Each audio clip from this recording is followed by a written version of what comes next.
We know that soil microbes are incredibly important for the productivity of our rangelands, but just what are soil microbes? We know that soil microbes include things like bacteria and our fungi that are in our soils. These microbes are incredibly important for making sure that the nutrients that get into our soil is decomposed and put into a kind of form that plants can actually use. So we know normally where we find a lot of soil microbes is kind of in this layer right underneath where the roots grow on plants. So typically, good plant establishment is corresponding to higher microbe levels. Microbes also take our organic matter that's in the soil and put that into a form that can be actually used. So incredibly important and interesting because this could tell a little bit about why some plants do better in different areas on a property than others. My name is Travis Frankie. I'm County Extension Agent for Agriculture here in Guadalupe County, and I'm going to tell you a little bit about the soil types that we have in Guadalupe County, some of the differences that we have, a little bit about the different things that we do here. Here in Guadalupe County, depending on where you are in the county, it's going to depend on what type of soil that you have.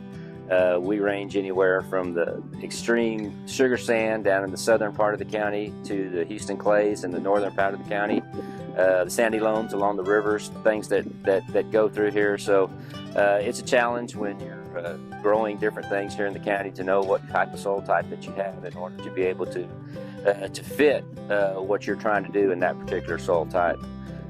Here in Guadalupe County, we also have a lot of rangeland, and we also have a lot of field crops. As you get in the northern part of the county, where our heavier soils are, you'll see the majority of our corn and milo and cotton that are grown there. Mostly the southern part, south of I-10, is majority rangeland, and that's where we run the majority of our cattle, produce the majority of our hay and different crops like that.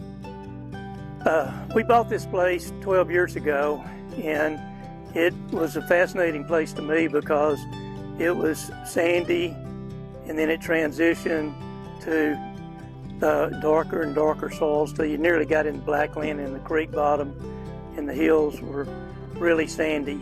It had been infested with mesquite on the heavier soils, and we cleared that off.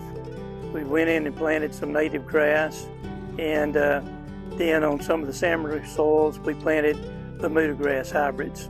It's been fascinating to see what's happened. We've been in 3 droughts in the 10 years, but on the sandier soils, the improved pastures, we've had spent a lot of money controlling the weeds, and on those pastures that we cleared and have native grass, had to spend a lot of money on brush encroachment. But what's been encouraging to me is you can tell how healthy the soil is by what's come back and how well it's doing.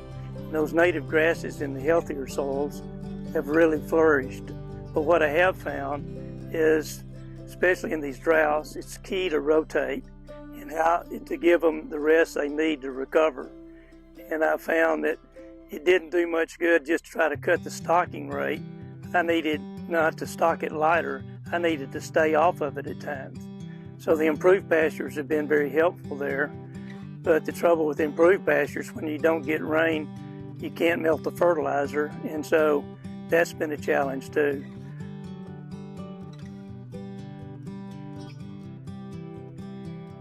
In this result demonstration, we looked at 4 different pastures, and in each pasture we put multiple pairs of underwear, and we thought that since there was more grass cover in some of the pastures, there would be more microbes on the roots. So for this result demonstration, we're using cotton fabric in order to give the microbes something to eat on. So it's like being a carbohydrate or a potato in the ground. They're going to eat on anything that's cotton. And we're using underwear because the elastic band on the underwear will still be present, because that's not something that's a carbohydrate that they would readily choose to eat. We selected 4 different pastures with different soil types and different grass cover. In each site, we took the shovel and made a slit in the ground, trying not to disturb the microbes in the soil.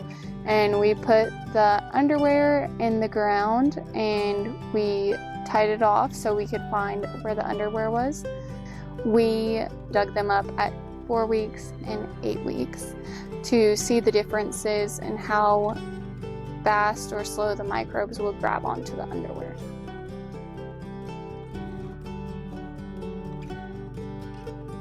All right, we're at our first field location where we buried underwear. I'll let Jim talk a little bit about what's going on at this site here, our first site.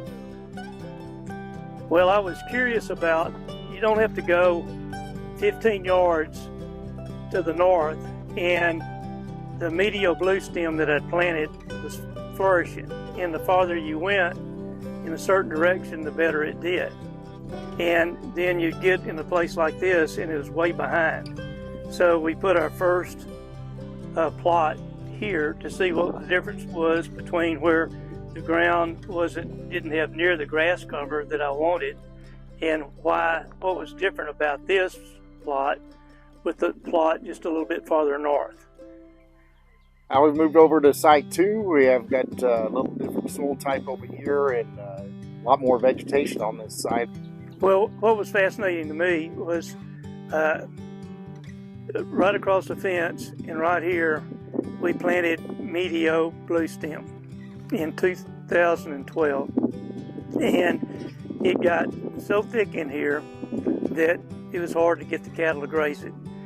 All right, we moved just across the fence from our second site over here to our site 3. It's pretty much similar soils, but totally different forage base here. I'll let Jim kind of go over what we have here in this third site.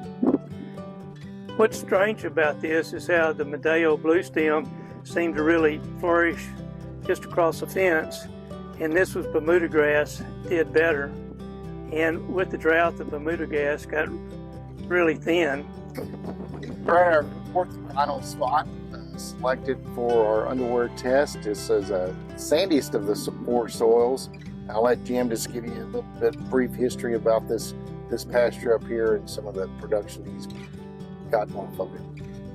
This was an old peanut field that they quit raising peanuts in the 1990s, and then they planted it in different varieties of improved Bermuda grasses. And it varies from very shallow, rocky soils. On the top of a hill, it's hilly, and we're on the side of a slope that gets sandier. Let's talk a little bit about the results of our soil microbes test. Just to recap, we had 4 different sites on this one piece of property where we planted 2 pairs of cotton underwear at each site and then dug them up at 4 weeks and 8 weeks after planting. Site 1, the northeast tank, was very heavy clay soils with well-established blue stem mixed grasses. Site 2 and Site 3 were both named North Springs. They had loamy soils, but for some reason, Site 2 established really well with Medio blue stem, and Site 3 had to be replanted into a giant Bermuda grass. Both had great coverage at the time of our trial, but they did have different grass coverage types. Site 4, the southwest corner, had low productive sandy soils. Currently, the coverage is mostly coastal Bermuda grass, though it's very thin, and there's a lot of weedy material in the field because we are in a drought year. At 4 weeks after planting, we dug up the underwear, and truthfully, we did not see a whole lot of use by soil microbes. There was a little bit of evidence in Site 1, 2, and 3 of some minor use from those microbes on the carbohydrates of the underwear, but Site 4 had very little evidence of use. Compare that to when we dug up the underwear at 8 weeks after planting. Site 1, the heavy clay soils, had pretty good use. That was the first one we dug up, and we were fairly enthused about our results. When we went to Site 2, the well-established Medio blue stem with very deep roots, we saw that the soil microbial activity was much higher. In fact, you can see by the underwear at 8 weeks on Site 2 that there was very little left of it after we pulled it out of the ground.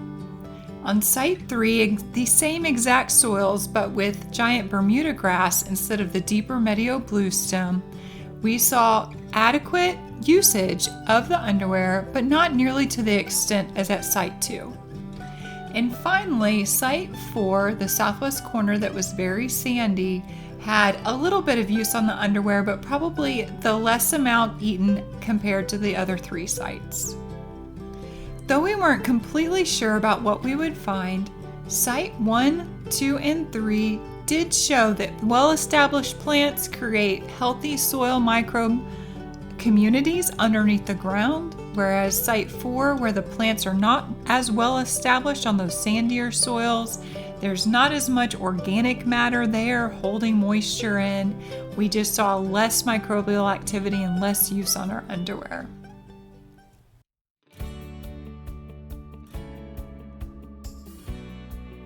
So I guess the question now is, we've done the test, we've compared the underwear or the use of the cotton fabric by the microbes in the 4 different pastures, and it does seem to resemble what we saw on the top. So the question would be, what would you do management implication-wise to correct a deficiency in microbes in your soil? And I have a hard time thinking about what to do because you're limited. Like if you have a sandy soil, you know that you're going to produce less forage. And so keeping something covered would be more difficult. But do you have any suggestions from a landowner's perspective on what type of practices you might try? Yeah, the one thing that's been reinforced in my mind is it's important to try to limit the bare ground you see. And the first thing you need to do is get something on that bare ground, even if it's weeds. And so one of my takeaways is we've always heard it's bad to overgraze. And that has been reinforced with me. Whatever you have to do to prevent overgrazing can be tough. And with camp operation and with markets and droughts and all of those things we have to deal with, that can be a real challenge. So what I have done, we're now in the 5th year of a drought. After 2.5 years of a drought, this is a small place. I got rid of the cows and then started running stockers where I could better manage how many animals I had on this place at any one time. That can be a challenge. But my takeaway is we need to run cows and calves. This is good cow-calf country, but we can't run as many as we thought. And I've also really learned the rule about take half and leave half. That might be too liberal. They're saying now, and I believe it, take 1/3 and leave 2/3. But the important thing I've learned is make sure it's tall enough before you graze it, and then make sure you don't graze it down too short.